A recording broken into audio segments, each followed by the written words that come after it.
Following yesterday's postponement due to bad weather, Ariane 5 is now ready for launch here at Europe's spaceport in French Guiana. With her single passenger, the Jupiter Icy Moons Explorer, JUICE, safe and sound under the fairing. Liftoff is scheduled in just under half an hour. I'm right here in the aptly named Jupiter Mission Control Room. This is the nerve center of today's mission, and you can see here on the other side of this protective glass, which we call the fishbowl here in Kourou, you can see the teams working hard on the last preparations towards today's mission. Opposite me here, we have the partners, VIPs and guests all comfortably seated and waiting for liftoff. And with me right here for an update, we have Stéphane Israël, CEO of Ariane Space. Welcome, Stéphane. Good morning, please. Thank you very much. So we're back here together. So can you first of all maybe tell me, 24-hour delay, what was the reason for this delay yesterday? So very simple. The launcher was ready, JUICE was ready, the launch was ready, but the weather was not with us. You know, we have to monitor two risks, high altitude winds, and it was okay, but risk of lightning yesterday was a real risk with the cloud to monitor, and so we have made the decision not to lift off yesterday. But of course, as we always say, better be safe than sorry. JUICE can absolutely afford to wait another day under the fairing, not a problem. Yes, for sure, because you know that once we will have done our job, after 27 minutes, and once we will have orbited JUICE on an escape orbit, then it will be the start of an 8-year journey. So one day is nothing as compared to what we have ahead of us. We will monitor the weather now in the final minutes. The teams have worked all night. All is red up to now, so we are now... All is green up to now, sorry. And we can see it on the status board, and we get some clapping here from the crowd. It's a part of emotion for such an important mission. It's going to bring us very good luck. Yes, absolutely. All is green. And so at 9:14, we will lift off. At 9:14, we'll lift off. Thank you so much, Stéphane, and fingers crossed, good luck for today. And we'll see you later. Thank you so much, Stéphane. And Stéphane is getting a round of applause in here in Jupiter. Of course, an emotion which is easy to understand, obviously, considering the conditions of yesterday's delay. But everything is fine, safe and sound under the fairing, as we said. So, as the teams working here in Jupiter Control, more than 7,000 kilometers away over the Atlantic at ESA's Mission Control Center in Darmstadt, Germany, we have the teams there who will take over control of the aircraft once it separates from the mothership. And we're going to go straight over and speak to them and hear how things are looking over there in Darmstadt. Over to you, Matt.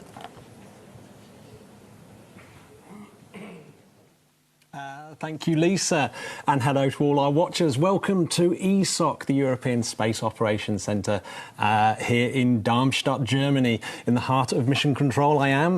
My name is Matt Russell, and I will be your host for the second half of this JUICE broadcast. And behind, we have Bruno Souza in the actual control room itself. So, hello, Bruno. Try and give us an update of what's happening in there at the moment. Hi, Matt. We're still getting goosebumps all day, although to this time a bit more cautious goosebumps. But we are ready to go. And in fact, just a few minutes ago, the flight director, Andrea Komatsu, just did the roll call and got to go from everybody here in the room. We have some footage of that, and we're going to replay it for you. To all stations, this is OD on the briefing loop for the roll call. Please reply on my call with your call sign and your status, go, no go. OM. OM. Go. Some go. Data handling. And data handling go. AOCS. AOCS go. Platform. Platform go. Flight dynamics. Flight dynamics go. Project rep. Project rep go. Project support. Project support go. Softcode. Softcode go. Software support. Software support go. STRAC. Extra go. Scheduling. Scheduling go. Thanks. This completes the roll call for the JUICE mission. We are go for launch. So as you just saw, we are fully ready to go. We're just waiting for that rocket to get off the launch pad. Thanks so much, Bruno. Well, we're running out of time here, so we're back over to you, Lisa, in Kourou, and massive good luck to you. Thank you from the teams in Darmstadt. And hey, the pressure's on. They said all we're waiting for is that rocket to take off. Well, they've told us they're ready. The rocket is ready, but we want to know about JUICE. And we have Mihaela Barbeau from ESA who's here to tell us all about it. Mihaela. How ready is JUICE? Good morning. JUICE is actually ready and excited to start this journey. As we speak, my colleagues are closely monitoring the satellite. So yesterday, after the launch postponement, the satellite was switched off. And slowly in the day, around 7:14 p.m., it has been turned on to start the countdown procedure. They are very close to us, a few kilometers away in LBC control room, and everyone is hoping for good weather specs. Fantastic. So we have a bit of time to chat about this. So your job is schedule controller. Does that mean that you're in charge of making sure all goes to plan? It's part of my responsibility, but you know, when it comes to scheduling, it's never one single person's job. It's actually a team exercise because planning means working coherently as a team. And us, the JUICE project team, we are quite schedule-oriented. We have a strong planning mindset. And even if you have the most perfect plan, you always have risk, you have uncertainty. And we saw that yesterday. So imagine if you take a step back, us in JUICE, we had run our AIT campaign through a pandemic. And if you think of the industrial consortium, more than 2,000 people worked on this program, 23 countries, 18 institutions, 83 companies, then you understand the complexity of project management that my colleagues and I have been performed on this mission. And done a fantastic job so far. So this is a personal journey for you. It's 8 years, your entire professional life, because you're just a baby. So tell us how you're feeling today. I'm very excited, and yes, JUICE is my entire career in ESA. And yesterday, as the project team, we received so much positive energy from home, from our science project. Thank you so much for your wishes. Everyone in STEC, we saw you how many were there. Thank you for your support. ESOC, ESAC, the people on the spaceport, we managed to see our extended JUICE family, our instrument colleagues, and we spoke with them. So they gave us all the energy to go through the night and to keep JUICE ready for the launch today. Thank you so much. Have you got a last word before we leave it here? I wish everyone to enjoy the launch from all the teams who have worked on this amazing journey. As European, I'm exceptionally proud to be part of it. And let's enjoy the event of today. It's well-deserved. Absolutely well-deserved for your teams and, of course, all the other teams that you mentioned that have been working on this project. Thank you so much, Mihaela. Thank you. So, as Mihaela was saying, a huge amount of work from teams all over the world. We're going to find out more about these teams' achievements and, of course, about JUICE in the next film.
So speaking of space exploration, we have two of the faces of human space exploration with us here today. I'm delighted to welcome once again Thomas Pesquet and Matthias Maurer. Thank you very much, gentlemen, for being with us again today.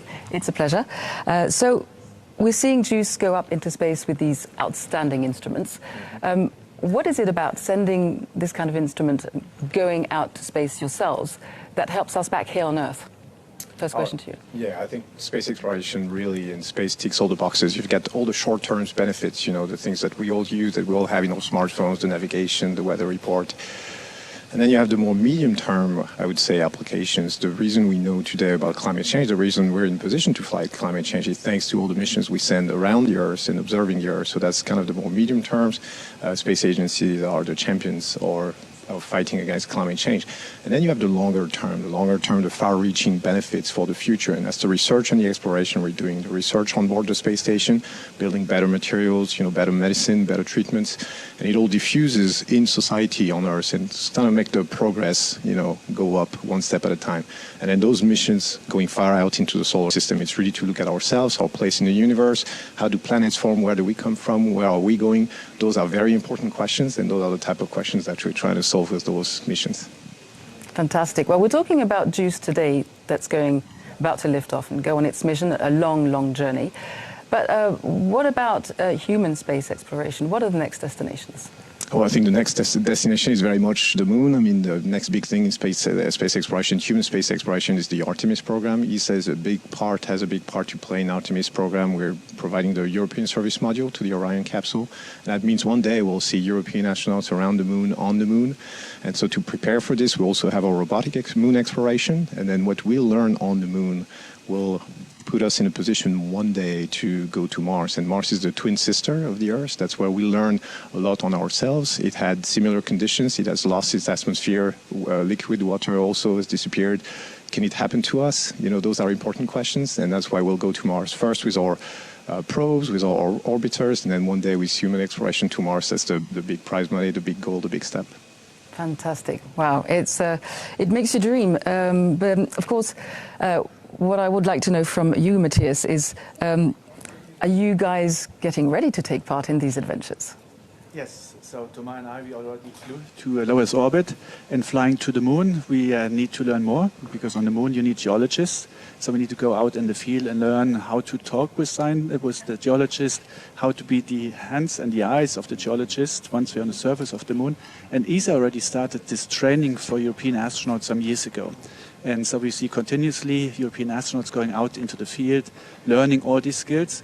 But we also need to develop facilities where we can train European astronauts what to do on the moon. And so in Cologne, we will now have the moon training facility, which will enable to do all this training over there. And it will be so good that even hopefully the NASA astronauts will come over to train there, for their Artemis mission. So that's the big vision that we have.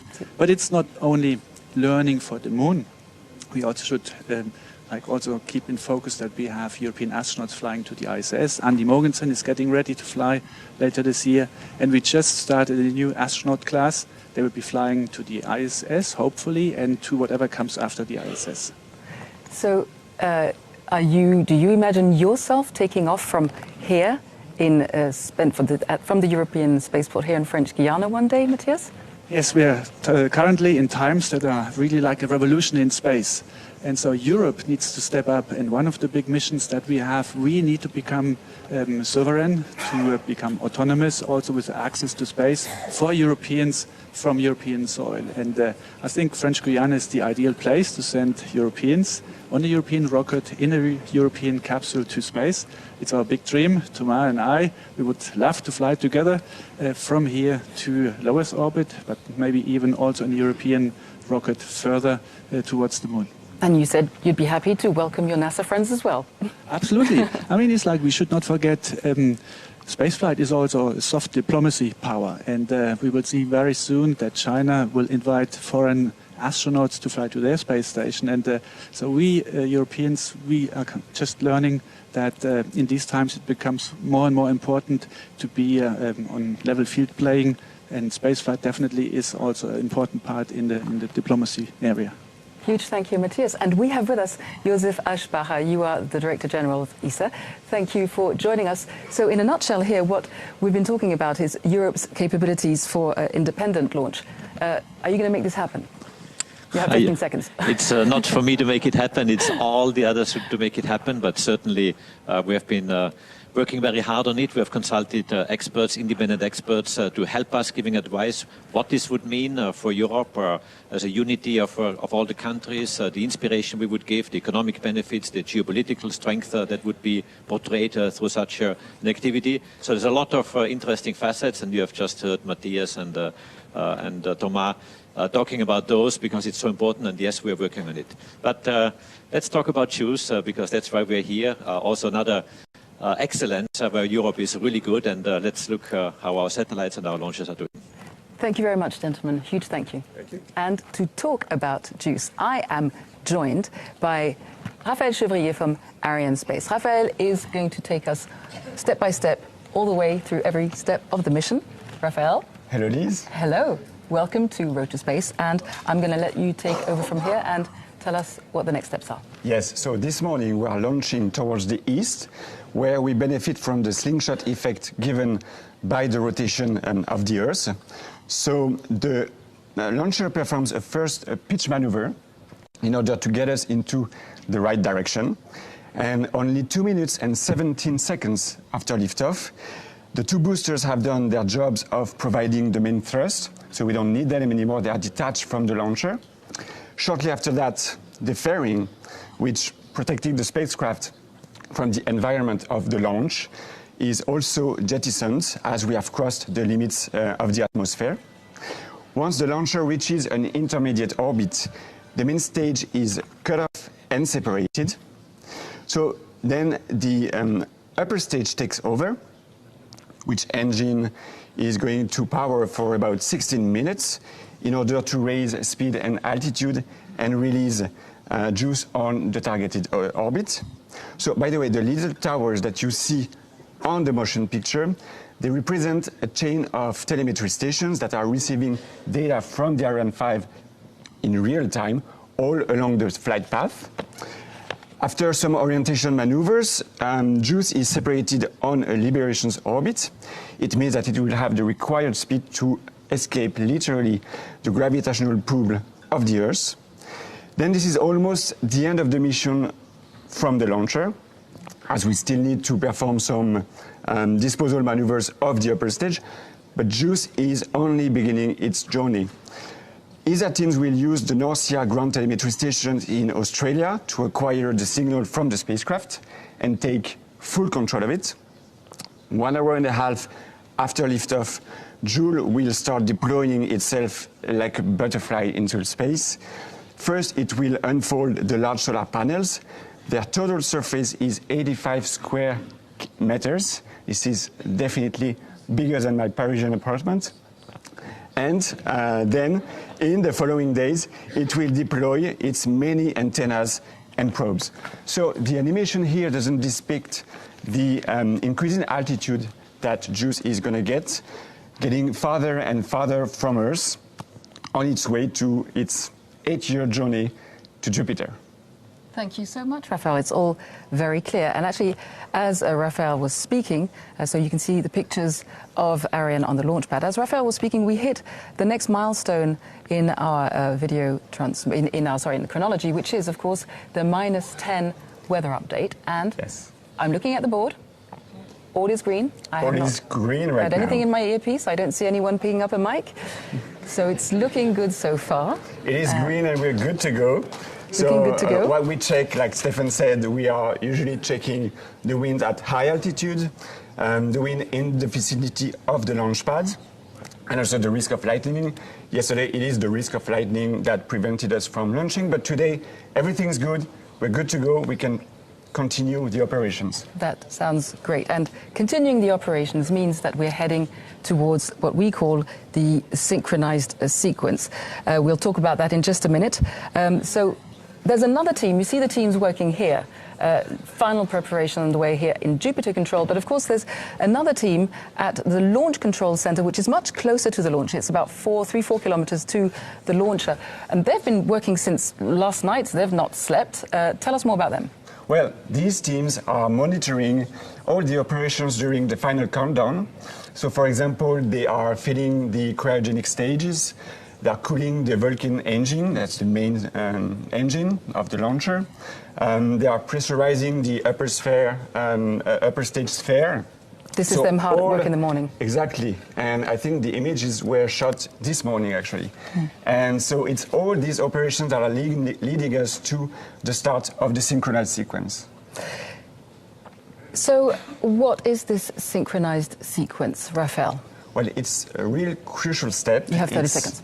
Yeah. So I'm going to make it very quick. It's basically a succession of operations aimed at giving more and more autonomy to the launcher and to set it in its flight configuration. Yeah, because it's an irreversible. Once we've started the synchronized sequence, we can't go back. No, so we are going. Absolutely. And we're going to now wait and hear. À tous de DDO, attention pour le début de la séquence finale lanceur. Top H0 moins 7 minutes.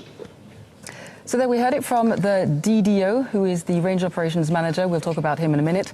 And he's just announced the start of the synchronized sequence. Just a quick question. Why does it have to happen at -7? We were just saying. Well, I mean, this is obviously not a magic number. This is just the time for all these last-minute operations to be performed. For example, we are topping up and pressurizing the tanks. We switch the power supply from ground to board, and only then the launcher is going to be fully awakened for launch. Fantastic. For those who are joining us, we are 6 minutes and 20 seconds to liftoff of Ariane 5, carrying JUICE on the first leg of its journey into space and towards Jupiter. As Raphael was saying, Ariane, we were talking about this earlier, Ariane normally launches 2 passengers, but this time it's a single passenger. So can you just go quickly into what difference that makes for the launcher?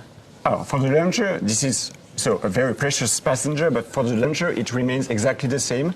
You have the 2 lateral boosters, you have the main stage, you have the upper stage, 1 fairing. We are also launching towards the east, which is the same direction as for standard telecommunication satellites. Only the final destination is a bit different. This is Jupiter. It is the last time that we performed such a single configuration. One of the last time was for launching the Space Telescope James Webb. Let's hope today is going to be as flawless and smooth. Absolutely. And let's quickly now go into the film and have a look at the last couple of months of launch preparations.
So, our passenger is sitting safe and sound, tucked under the fairing, as you can see, waiting for liftoff in just over 2 minutes.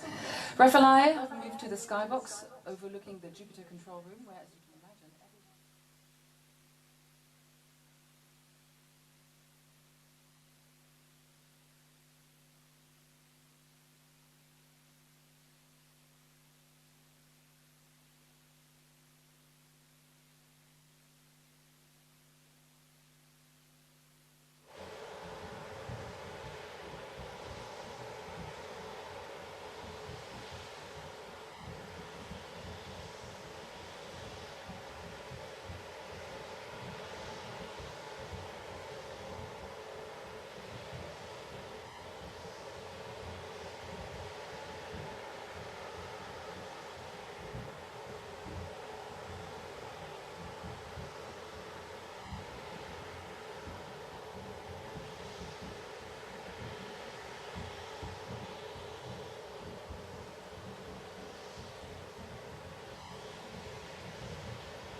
À tous de DDO, attention pour moins 1 minute.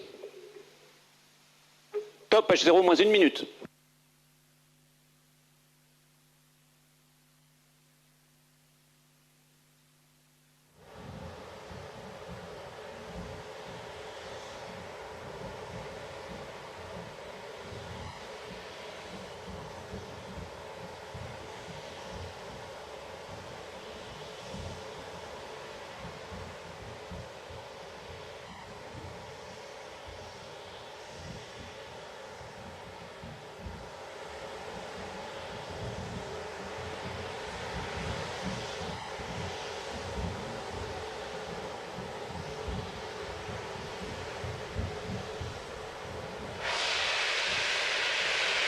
À tous de DDO, attention pour le décompte final.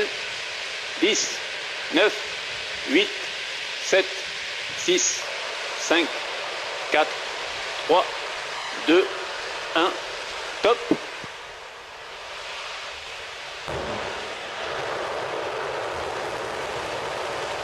Allumage Vulcain. Allumage EAP, décollage.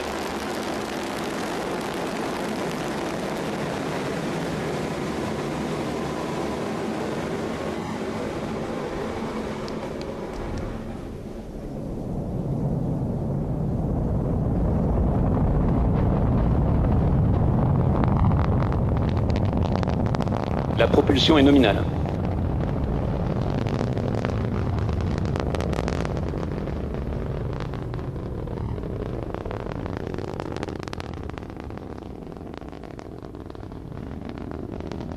La propulsion est nominale.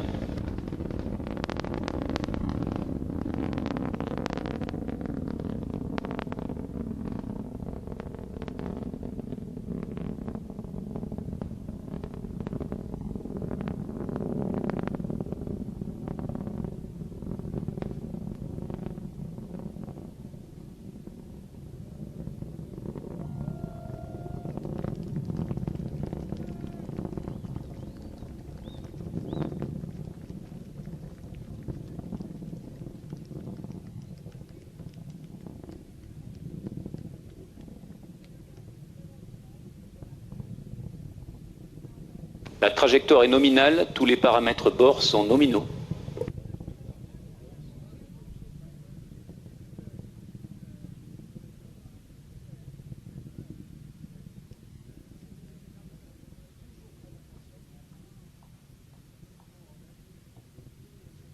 La propulsion est nominale, le pilotage est calme.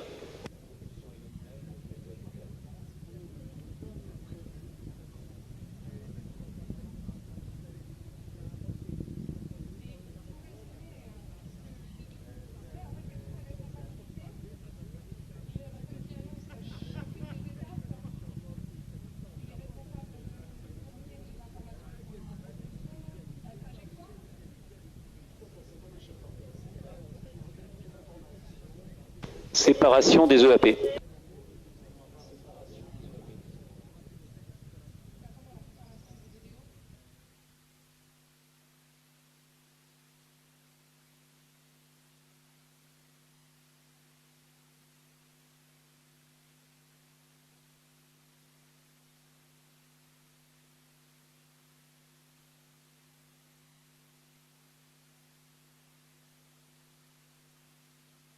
La trajectoire est nominale.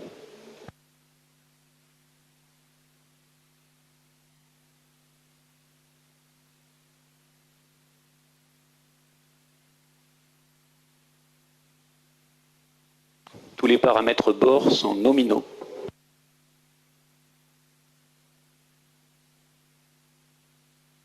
Séparation coiffe confirmée.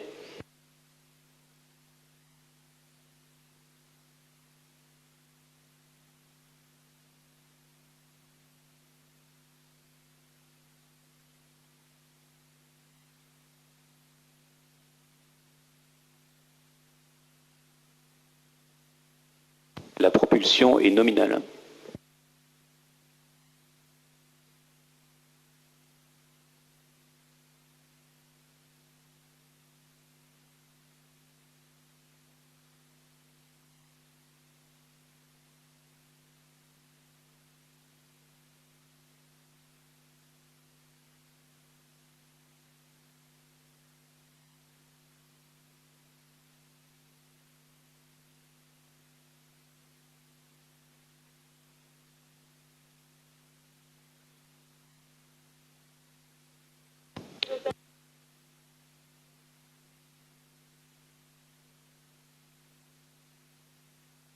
Le pilotage est calme, la propulsion est nominale.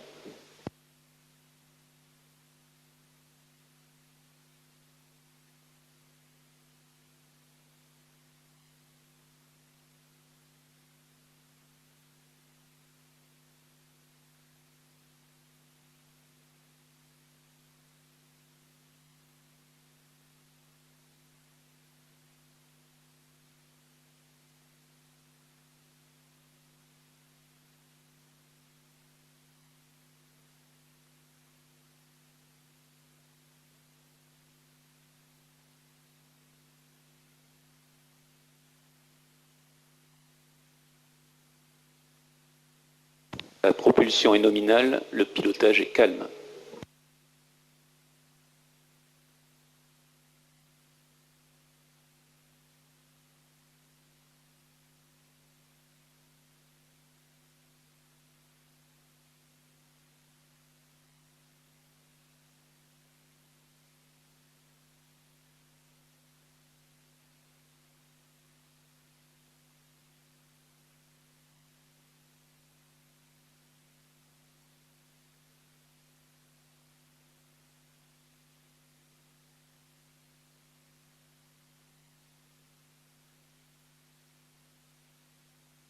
La trajectoire est nominale, le pilotage est calme.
Acquisition par la station télémesure de Natal.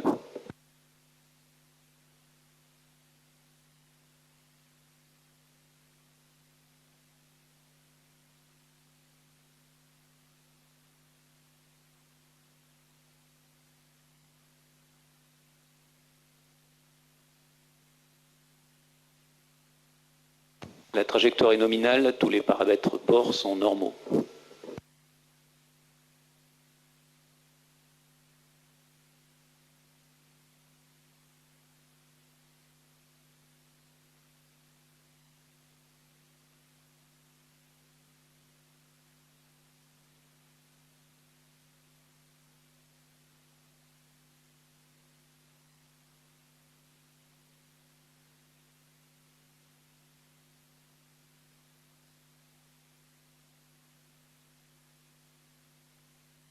Trajectoire nominale, tous les paramètres bord sont nominaux.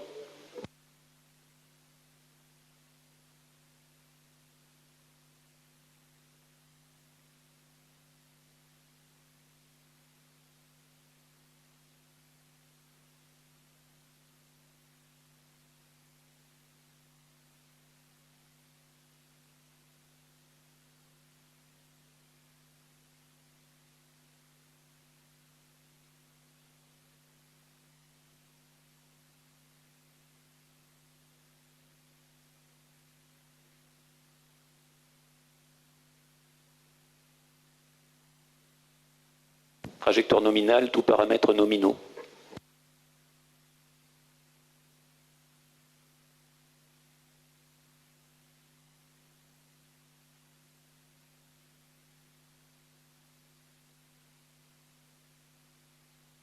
Extinction Vulcain. Séparation EPC.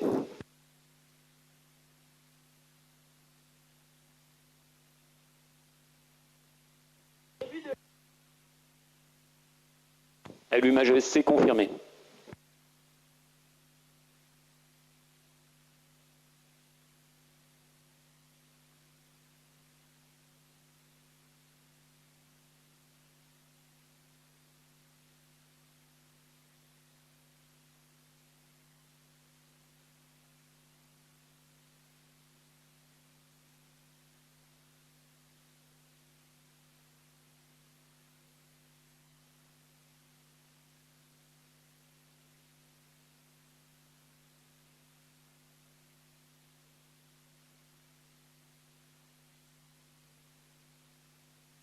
Fin de visibilité par la station de Galio.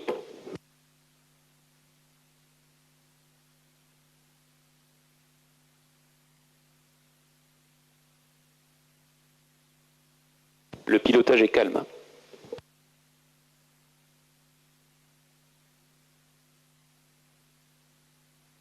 Trajectoire nominale, tous paramètres bord nominaux.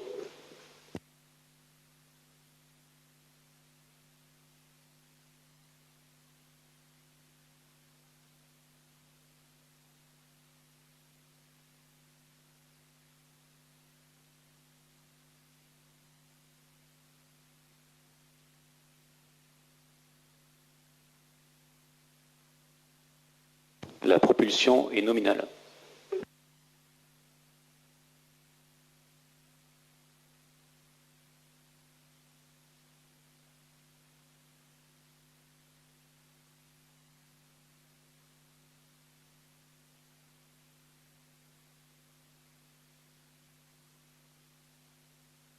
La trajectoire est nominale, tous les paramètres bord sont nominaux.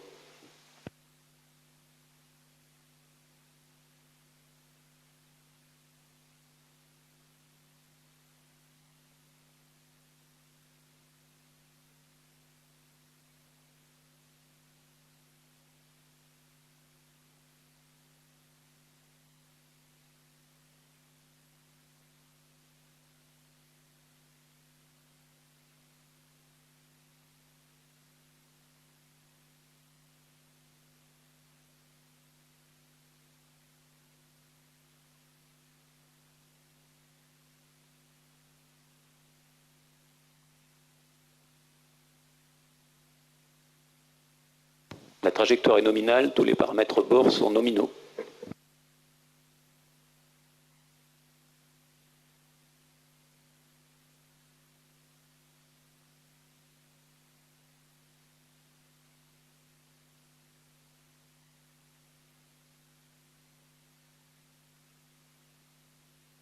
Propulsion nominale, pilotage calme.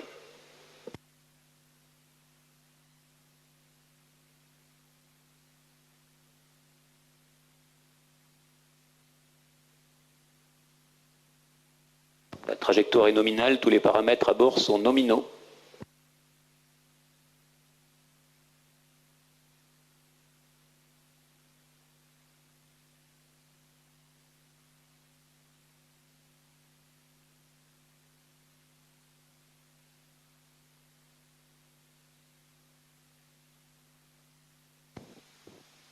Perte provisoire de la télémesure, suite à la fin d'acquisition par la station de Natal.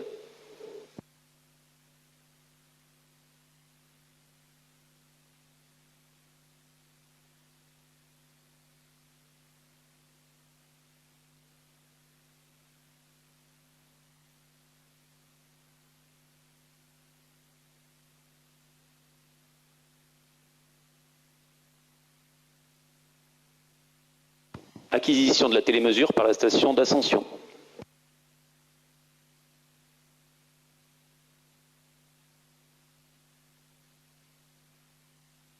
La trajectoire est nominale, tous les paramètres à bord sont nominaux.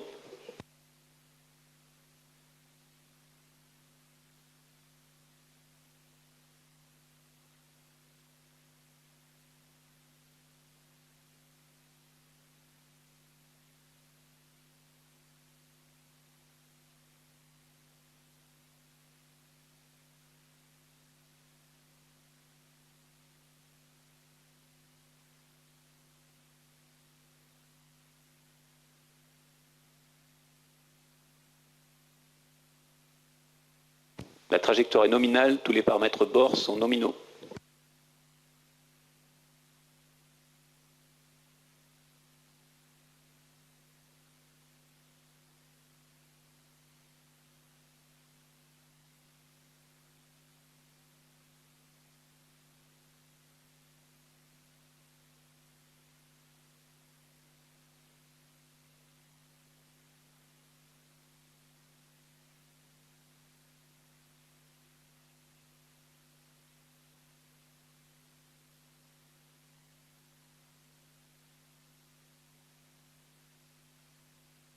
La propulsion est nominale, le pilotage est calme.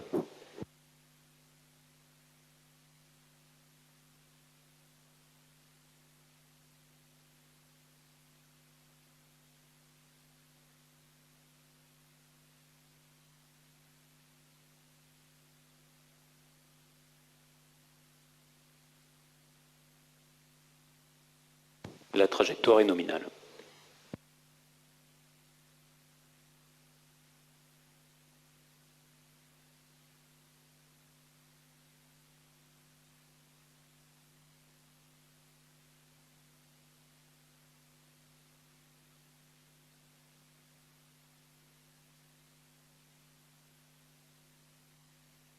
La trajectoire est nominale, tous les paramètres bord sont nominaux.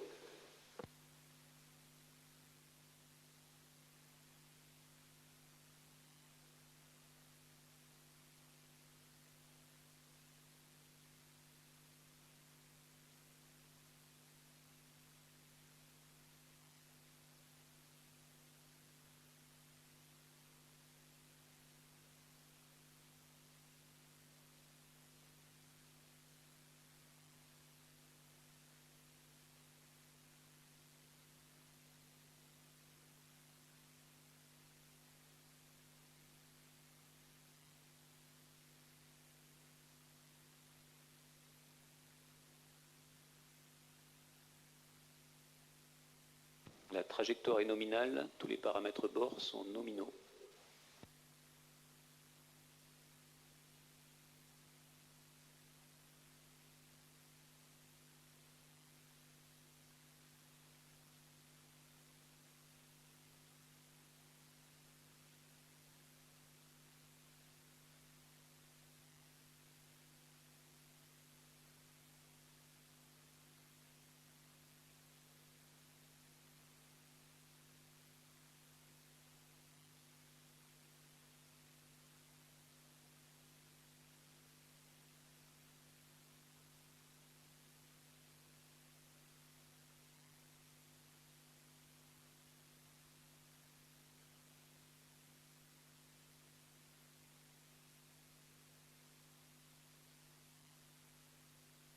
La propulsion est nominale, le pilotage est calme.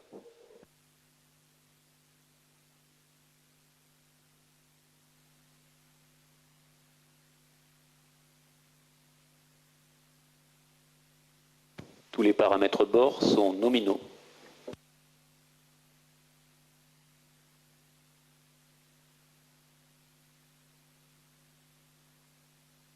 Acquisition par la station télémesure de Libreville.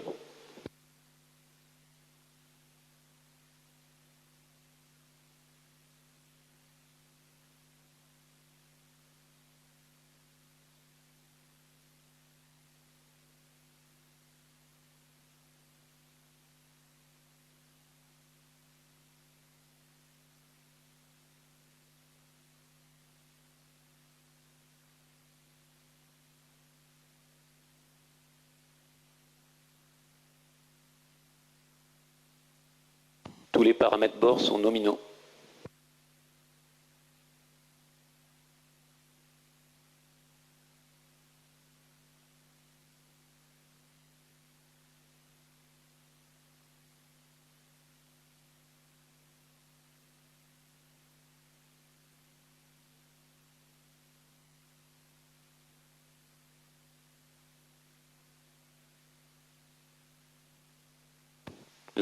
La propulsion est nominale, le pilotage est calme.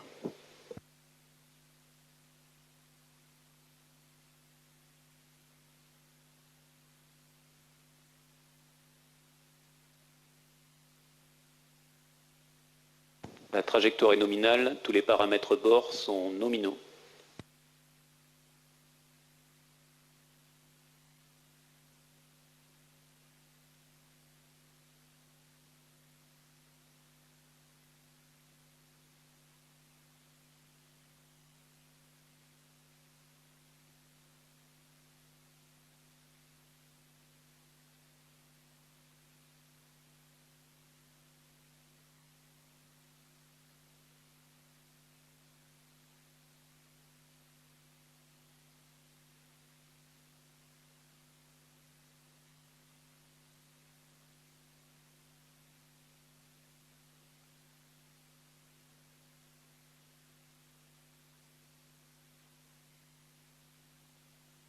La propulsion est nominale, le pilotage est calme.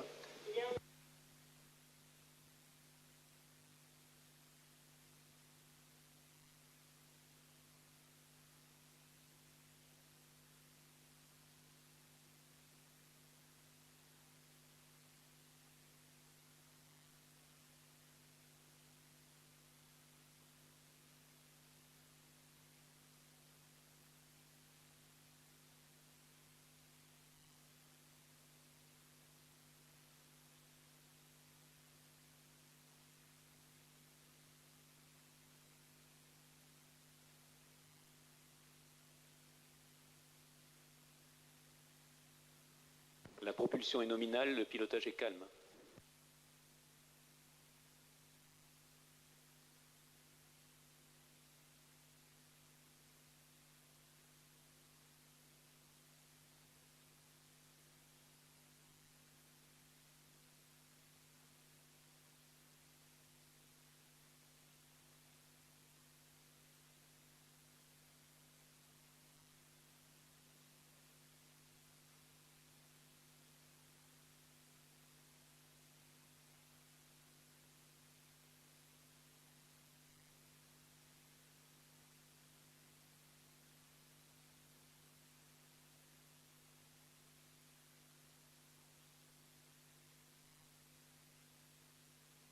La trajectoire est nominale, tous les paramètres bord sont nominaux.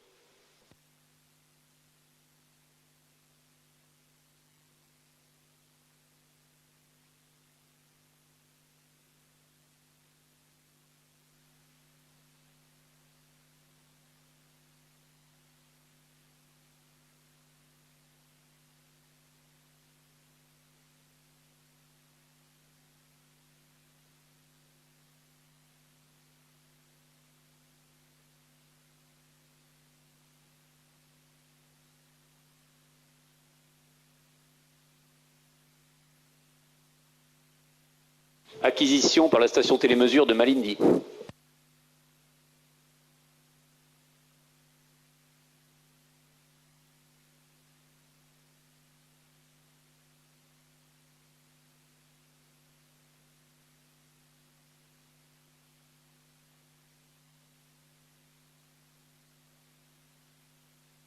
La trajectoire est nominale, tous les paramètres sont nominaux.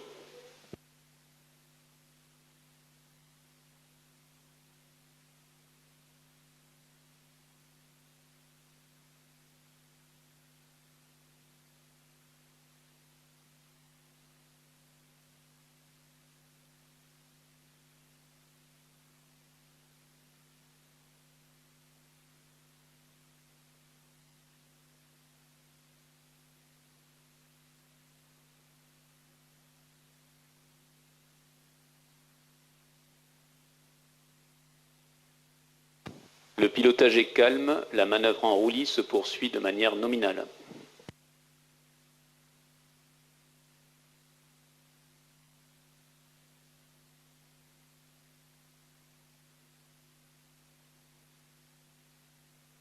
La trajectoire est nominale, tous les paramètres bord sont nominaux.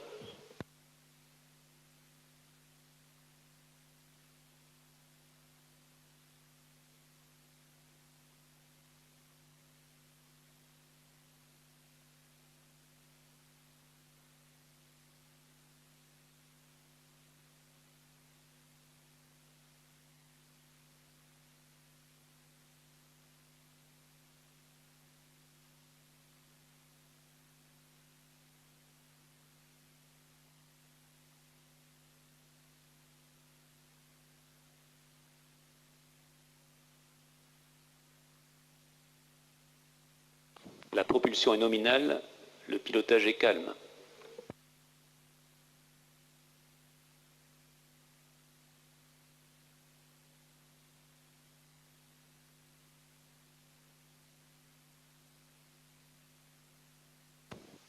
La trajectoire est nominale, tous les paramètres bord sont nominaux.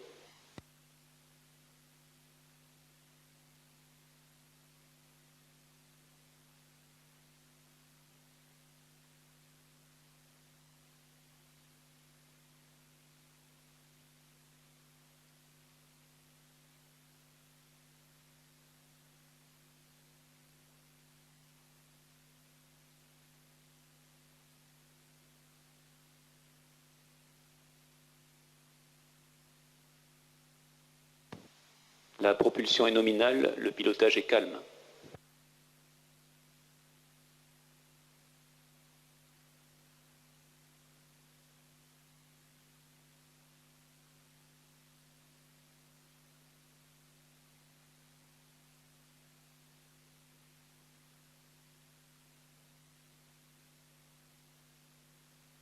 Fin de la propulsion ESC confirmée.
La manœuvre d'orientation au profit de Juice se poursuit de manière nominale.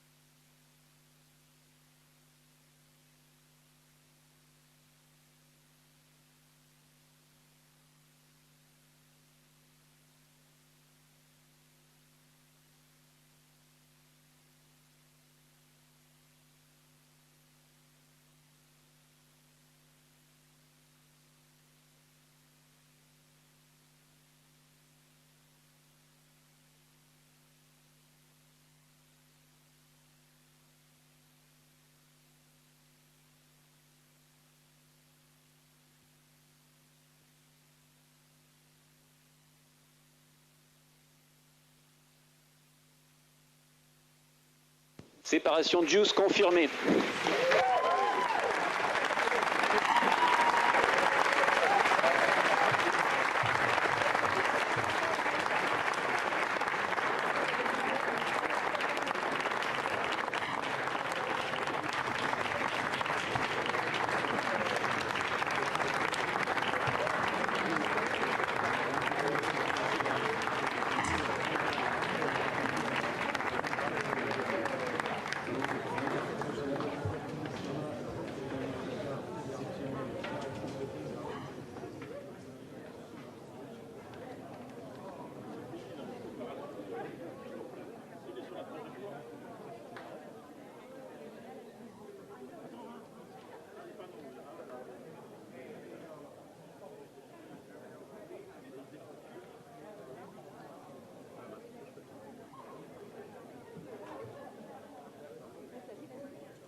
So today's mission is a full success.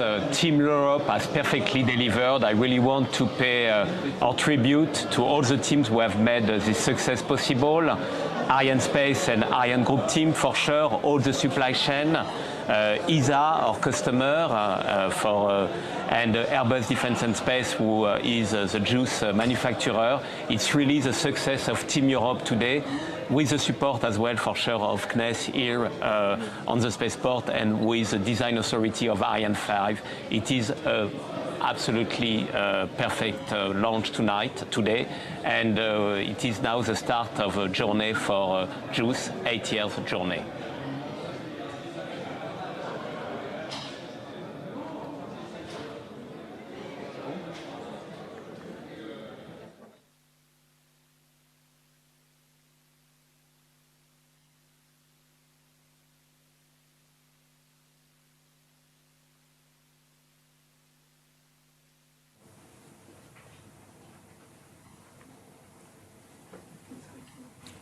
Thank you very much, Lisa. So welcome back to everyone. We are standing in the heart of the European Space Operations Centre, ESOC, a facility in Darmstadt. And this is the mission control room right behind me, the main one. We've got a couple of major milestone events coming up. In less than 5 minutes, we hope to get the first acquisition of signal. That's where we actually talk to the spacecraft itself. And that gets picked up by an ESA ground station. There'll be an icon on the screen that signifies that, and that's a huge satellite dish. And in about an hour, we should then have the final and next key milestone, which is the deployment of JUICE's enormous solar panels. So I'm going to be talking to loads of mission scientists and engineers on this mission. And if you're watching and have questions, then you can ask them. You can go onto social media and go to #AskESA, and we will pick them up, and I'll try and get those questions answered. I'm super lucky, and we're all really super excited as well. This has been an amazing day after yesterday's disappointment. For the next half hour, I've got Deputy Flight Director Bruno Souza, who's standing there in the heart of the operation. So, Bruno, how is it looking there in the nerve centre right now? Well, what a beautiful flight. What a beautiful flight from Ariane 5. Everybody's quite excited, but now starts the hard part. The next major critical milestone we have is called acquisition of signal. We will expect to hear from the spacecraft from our ground station at New Norcia in Australia. If you see behind me, there is a plot over there on the screen. If this was a hospital and the satellite was our patient, that would be the electrocardiogram. And what we want to see there is a nice, beautiful shape, should resemble the Himalayas with a Everest in the middle. That indicates the satellite is alive and healthy. If we only see the Kilimanjaro, we'll have some work to do. If we don't see anything at all, we'll just have to be patient and wait for it to come. It will come for sure. So now starts the hard part. The teams will start working. Pay attention to the acquisition of signal coming up at any minute. So much has happened already. As you can see on the bottom of your screen, with 4 icons representing major milestones in the launch today. We've made it through the first 2, which is unbelievably exciting. Launch and separation of JUICE. Well done to those teams. The next one you can see is the ground station, big satellite dish, which is our acquisition of signal icon, and the solar array deployment icon is that final one. As you can see, I've got a new guest here, the first of our guests, Angela Dietz. So I've been watching you working in the control room, so you've come off a night shift, is that right? Not yet. We started at 6 o'clock in the morning. That's okay. A night shift. That's a night shift exactly. As far as I'm concerned. It's the second time we did it, and everything worked well. And yes, we launched. It's amazing. And in about a minute, we actually might see the acquisition of signal already. So it might be already coming up now. It's not guaranteed. There could be also delays if the spacecraft has a certain spin from the separation from the launcher. In fact, we've got this little picture here. What sort of thing are we expecting to see? Yeah, so like Bruno was explaining, a bit like a mountain in the middle. So this is the frequency band the ground station is listening to. So it's pointed at JUICE, where JUICE is supposed to be, and the communication system on the spacecraft was already started, so it's already transmitting data. But here we wait for the spacecraft actually to come over the horizon, so to arrive to be seen from the ground station. So have we got a small window where we can see this, or how big's the window where we can actually see this acquisition Well, first time would be actually now, but it could be delayed up to 40 minutes. So really depends how the spacecraft is moving. If it's a little bit tumbling, the spacecraft will first do an acquisition and stabilize the attitude. Okay, right. We're just coming up to this acquisition window, so I'm going to go over to Bruno in the control room and see if we can see what's happening. We just have to be patient. The signal is not there yet. At any moment now, it will appear. Actually, I will not bother you describing it too much. Just stay with me and watch that signal until it pops up with the signal of our spacecraft.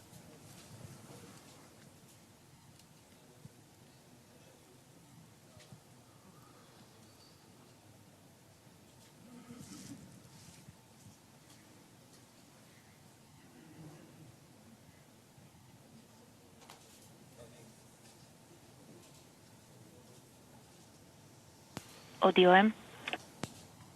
OMOD. Quick brief from New Norcia. They see the downlink signal from Ariane. Copy. So it's about seconds or minutes that we will see JUICE.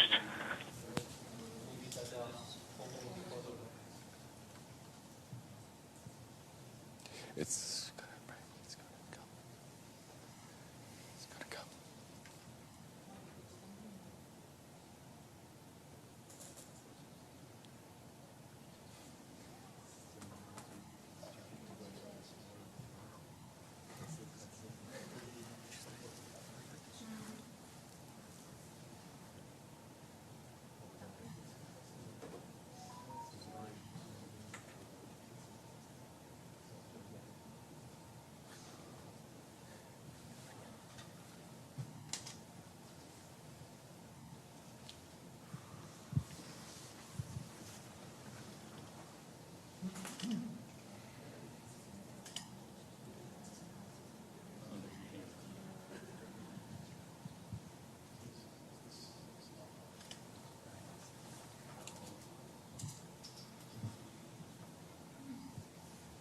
Copy that.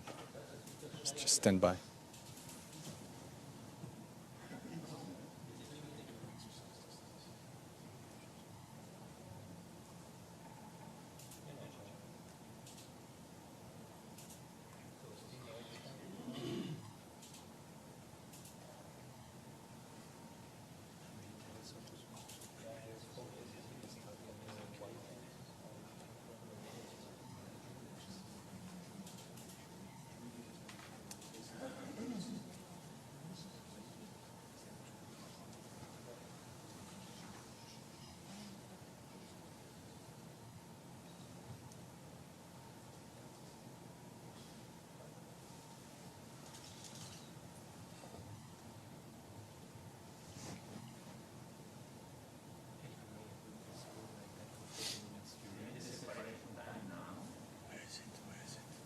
Got it.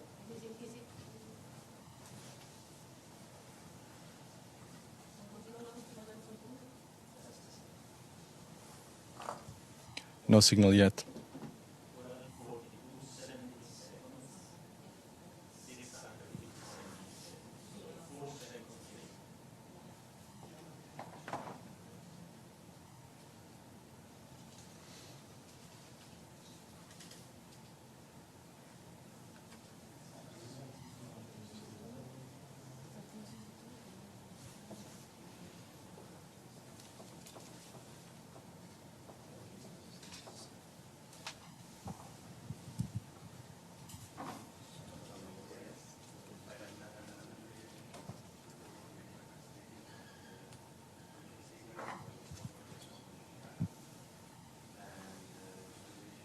La dernière manœuvre d'orientation de l'étage supérieur se poursuit de manière nominale.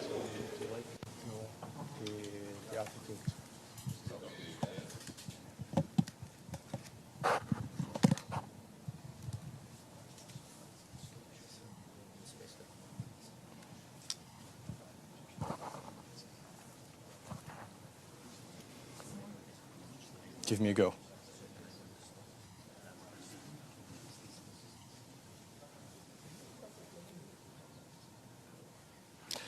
We still don't have acquisition of signal at this point.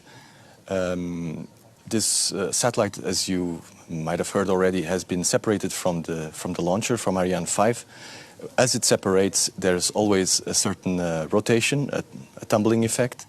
The satellite needs to first prime the thrusters. That means it needs to make all the pipes open such that the fuel and the oxidizer can flow through it. At this point, it can use the thrusters for control, and then it will try to find its own orientation in space, and at that point, it will switch on the transmitter and start transmitting. So there's always a certain uncertainty about the time when we'll actually receive the signal. We have to be patient, we have to keep looking, and I'm sure it will wake up quite soon. So thanks very much, Bruno. So Angela, what does it mean? What does this actually mean? How long do we have to kind of try and get this signal acquired? And you know, where are we? What's your feelings right now? For me, this is still nominal, yeah, yep. Still quite nominal. So this is really what we said, like 51, that the spacecraft comes over the horizon of the antenna, so could be seen from the antenna, but that doesn't mean that the spacecraft is already in a state to really transmit. It's what Bruno was said, so it's really still finding, stabilizing the attitude. So yeah, only in about half an hour we would start to get nervous. So from this point on, it's still nominal for our point of view. And if it is tumbling, and the spacecraft itself does its own kind of trying to work itself out, and that obviously there's millions of different scenarios, I'm assuming, of how it does that. So is that why there might be this delay in terms of how it works itself out? Yeah, there's some studies, some investigations that have been done how much the tumbling could be, and yeah, it could be worst case. Yeah, yep. Just taking this time. Okay, well, thanks very much. So thanks very much for joining us. It's really tense now. It's super tense. So if you've just joined us and you are following the JUICE spacecraft after its separation from Ariane 5, we're hoping to actually talk to the spacecraft soon. It's starting its billion-kilometre journey to Jupiter, many billion-kilometre journey to Jupiter. We're in the European Space Operations Centre, where the fleet of the European satellites and spacecraft are actually flown and controlled by a large multinational team, people, Angela, scientists and engineers. If you want to ask questions of my many guests that are coming up, you can use the hashtag #AskESA, and I'll try and get them answered as soon as I can. But in the meantime, I'm going to switch you back over to Bruno. To me. Oh, for the who's who in the man control. Yeah, tell us who's who who all this international team are. Just as well, it's a good opportunity to introduce everybody who's in the control room right now. And I will start with this side of the room. And this function are the software coordinators. Today, Marta and Luca and Danielle are taking care of all our software. So all the software that is running on these consoles and on the servers, it's taken care by them. If anything fails, they bring it back up. Right next to them are the ground operations managers, and they are taking care of all the facilities, all the ground stations, making sure that we are connected to the ground station, configuring the ground station to listen in on the satellite, so they will be responsible for finding the satellite in the sky shortly. Now we move over here to the flight control team. And in the flight control team, they're responsible for operating the satellite, so they will take over control once we see it in the sky. Different functions are present here. On the front row, platform is responsible for our radio communication system and for our thermal system. Rudy is on shift at the moment. Right next to him, Arthur is taking care of the data handling. That's our onboard computer, our mass memory, and all the routing of data to the ground is taken care by Arthur. And then over here on this side, we have the attitude and orbit control expert. In this case, Giulio today. He's taking care of monitoring the separation sequence and what's happening on board. He's also a system engineer. And leading all these people at the moment is my dear friend and colleague for many years, Ignacio Tanco, who I may add is probably one of the best spacecraft operations managers in the world right now. At least the only one flying to Jupiter today. And over here on the last row, we have the flight director. He's also on this side of the ocean, orchestrating, like a maestro, all the teams that are now working towards a successful mission for JUICE. And next to him, we have project support, project representative. They have been working on the development of JUICE for many years, and they have been managing the program, and now they are finally seeing the fruit of their long years of work. And they are also our interface to the Airbus team that built the satellite, and they're sitting in the room behind this wall, providing us all the support that we need. Back to you, Matt. Thanks very much, Bruno. Right, always absolutely amazing to have Bruno's expertise on the floor and just all those amazing people. What an absolutely awesome team they are. So if you've just joined us, we're live in Germany here in the heart of the control centre where the European fleet of satellites and spacecraft are indeed flown, as we've just seen. You can join in at home and send in your questions at #AskESA. So right now, we're trying to talk to the spacecraft, and that is done with a ground station called New Norcia, which is actually in Australia. And amazingly, we're going to be able to speak to the manager of New Norcia, Susie Jackson, all the way the other side of the world. We've got to go right the way through the world to get there. Yeah, let's go there right now. Hello, Susie. So right behind you, I can see an enormous dish that looks very much like our acquisition of Signal icon. G'day. Is that the one that we're actually going to be using to try and talk to the JUICE spacecraft?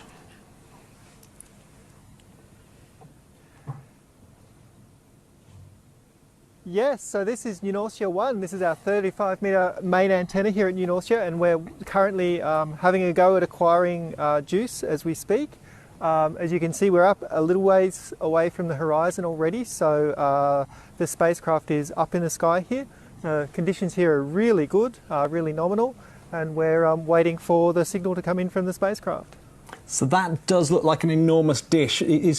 Does that track it straight away, or is there another dish that sort of can move faster and get a hold of the spacecraft before this massive, enormous dish does?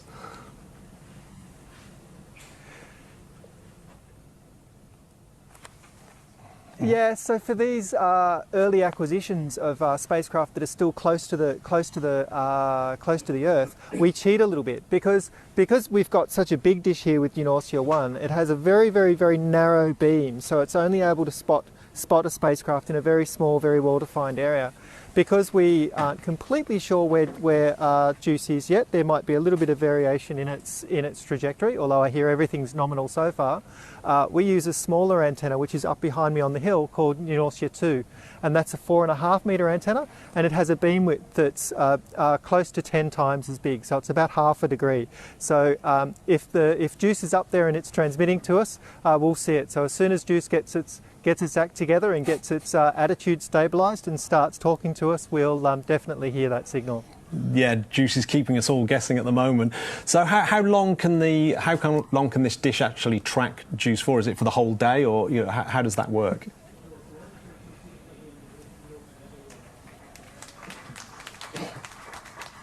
Yeah, so our nominal mission tonight will be about 7 hours from AOS right the way through to what we call LOS, loss of signal. So we'll track up into the sky up to about 50 degrees, and then while we're doing that, JUICE is moving away from the planet, and the planet's rotating underneath JUICE. So it'll actually come up, and rather than going over the other side like a normal satellite that's in Earth's orbit would do, it'll actually go up and then come back down as the spacecraft moves away and as the Earth rotates underneath.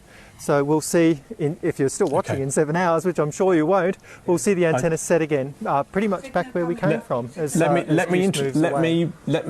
Yes, Susie, I've got some great news for you. We have acquisition of signal, so I'm going to go over to Bruno in the main control room. This is super ace news. Wow. What can I say? These are the words that every spacecraft operations engineer wants to hear. And Andrea Comazzo just said them to us. He said, we have acquisition of signal. The spacecraft is transmitting telemetry. It's flowing into our systems. Everybody's super excited, super happy. Well, it's a lot of work from now onwards, and we have to keep on going. So we'll keep reporting back how we're doing. First of all, we've reached a fantastic milestone.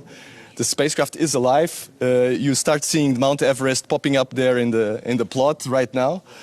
The telemetry is flowing and nominal. We will now start checking every subsystem to make sure that everything is healthy after this crazy ride into space. And then we'll report back to tell you how we're doing. Back to you, Matt. Thanks so much, Bruno. I mean, I think it's actually made it more exciting, yes. Now, don't forget, you can get involved at home and ask questions. And we are on a roller coaster, so we've just hit our first of our milestones. We've got one more really big one coming up. So if you fancy joining in, asking questions, then please do send in your in your facts. So I'm going to be joined in a second after I show you a video about how exciting this whole journey has been for mankind, getting here to send a spacecraft off to Jupiter. And so we're going to play you a little video now, and I'm going to take you back in time. We're going to go back, far back in time.